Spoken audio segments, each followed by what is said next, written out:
Гэтым же нормативным актом прадугледжваецца паступовае зніжэнне норм бяспошліннага ўвозу тавараў для ўласнага карыстання за 2 бліжэйшыя гады. Пакуль до конца гэтага года існуючыя нормы захоўваюцца 50 кілаграмаў на суму ў 1500 евро, калі чалавек перасякае мяжу не часцей, чым один раз у 3 месяцы, калі часцей 20 кілаграмаў на суму не больш за 300 евро. А вось што тычыцца ўвозу і вывозу тытунёвых вырабаў і алкагольных напіткаў, то тут змены адбудуцца ўжо літаральна праз некалькі дзён.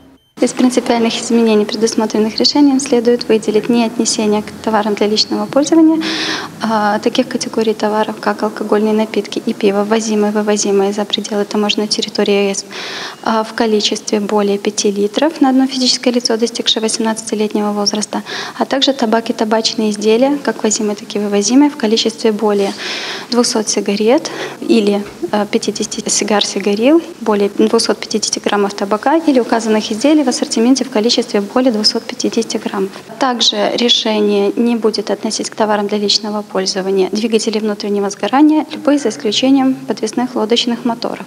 Будуть змены і ў налічэнні мытных плацяжоў за так званыя недзялімыя тавары для ўласнага карыстання.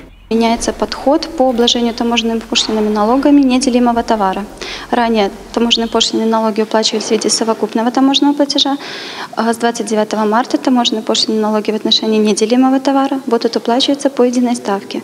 30% от стоимости, но не менее 4 евро за 1 килограмм веса товара. Больш падрабязна азнаёміцца з новаўвядзеннямі, якія ўступаюць у сілу з 29 сакавіка, можна на афіцыйным сайце Дзяржаўнага мытнага камітэта Рэспублікі Беларусь.